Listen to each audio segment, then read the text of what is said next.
In the last, not even a year, maybe a year and a half, we have seen 5 franchise players who would essentially force a massive trade. As there was a time in NHL history where these blockbuster trades were extremely rare, think about the optics here, especially when it came to those younger stars. These trades were almost non-existent, specifically in the salary cap era. Yeah, we would see some older vets being moved, but that makes a lot more sense than what we've been seeing. They're at the end of their primes and won a championship. But even then, it was still extremely rare. So the question is, why? What in the hell could have possibly happened, where top players in the league are now commonly being traded? And well, in the summer 2018, we would see drama. On one hand, we had Erik Karlsson, a player entering his contract year, who just so happened to be a 2-time Norris winning defenseman. Karlsson makes one move. It's a shot away, score!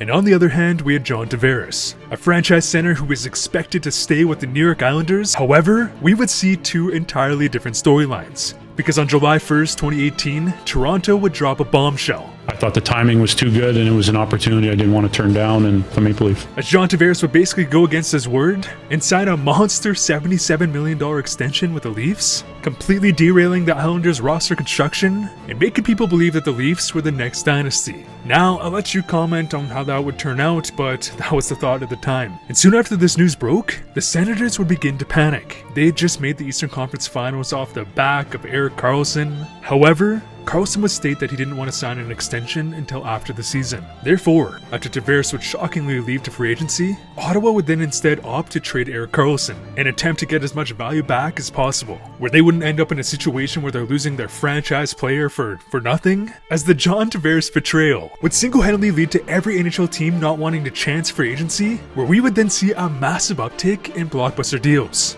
But have we actually? Because on one hand, this could absolutely be some recency bias here. And well, in the 7 years prior to Tavares being traded, we would see a grand total of 5 blockbuster deals. And since the Tavares incident, a year every second year, to over 2 massive deals per year. And I have a sneaky suspicion that there's going to be several more this season. Which then begs the question, who is actually winning these trades over the long term?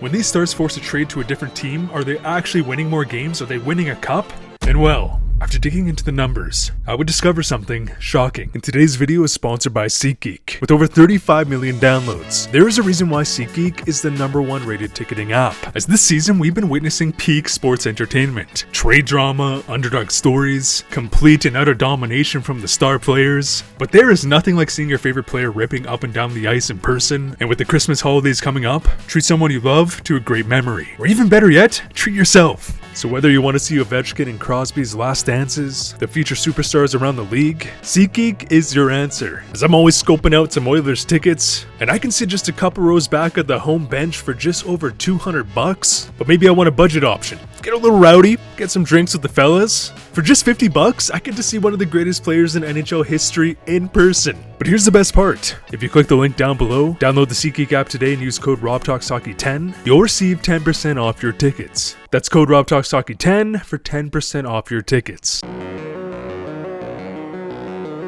This season, we are seeing something that we have never seen before in league history. That is, with the abrupt salary cap rise, it has led to a bizarre scenario when it comes to managing contracts. On one hand, we have a player like Matthew Tkachuk who's being paid $9.5 million, and on another hand, we have Kaprizov who is making $17 million, as both players have a very similar impact when healthy, and both players at the time deserve their contracts. One of them just so happens to be making nearly double the amount, as this sole fact has led to teams developing strategies to take advantage of this contract disparity.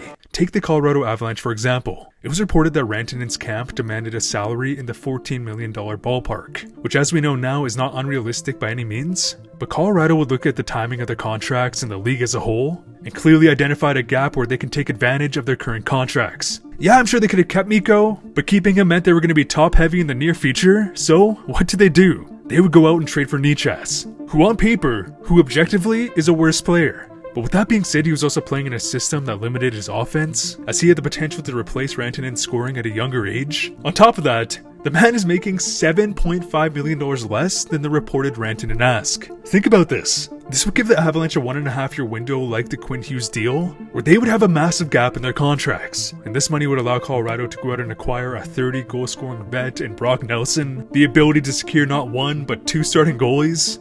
Into the slot, on 3, saved by Blackwood on goal! Kopitar. Not only that, their bet on Nichas reaching a new level playing with McKinnon has absolutely paid off. Here comes Natchez, fire, score!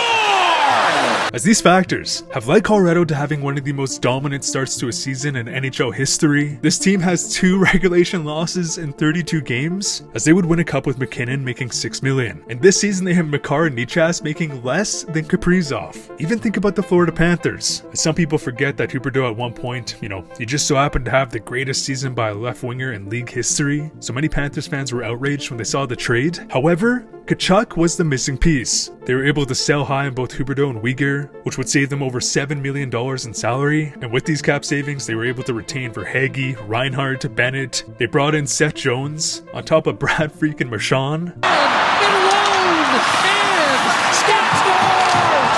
Brad Marchand has won it for the Panthers! As this move would free up so much cap that somehow they would lose one of the greatest scorers in franchise history, but they were able to instantly replace that scoring. They kept all their stars, they got younger in the process, which would lead them to back-to-back Stanley Cups with no signs of slowing down. And you can make the same argument about Hughes to a lesser extent, as Quinn Hughes for long stints has been the best defenseman in the league, in a time where arguably the greatest D-man in NHL history exists, and the man is making less than $8 million per season. Therefore, yes, signing Kaprizov to that deal hurts the team's contract situation in the short term, but the fact that Quinn Hughes is on such a bargain contract absolutely helps negate the effects of the Kaprizov deal, which then allows them to build more depth and go out and acquire those extra pieces.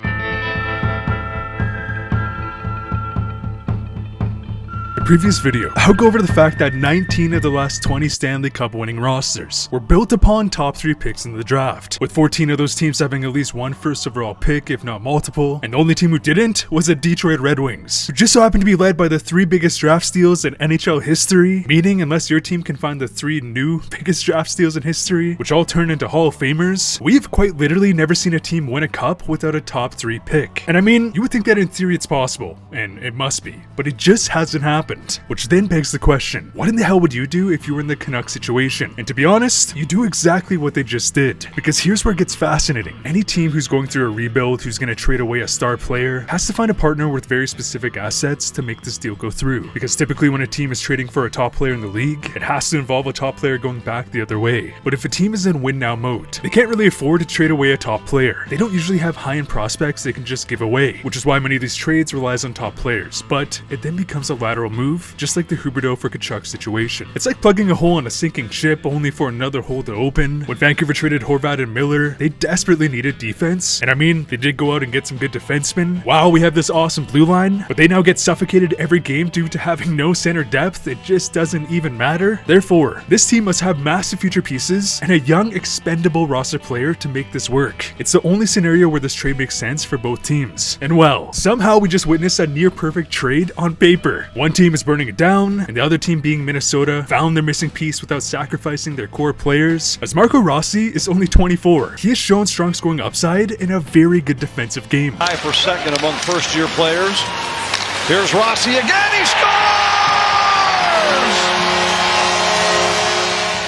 He's going to a team with an injured Pettersson that is quite literally made up of 4 AHL centers. This is his opportunity to get those consistent top-line minutes, but he's at the stage in development to where he isn't a star player yet, so he's not going to be that needle mover, which prevents Vancouver from getting that high pick. Liam Ogrim, to me, has a very similar playstyle to Boldy, a scoring winger who can play a heavy game with great defensive upside. The kid is still in his early 20s. Again, he's not going to be a needle mover, but he's now going to get an opportunity outside of the 4th line and can absolutely be a good middle 6 guy. His stats just don't tell the story. Couldn't pull the trigger. Got it back, and he scores!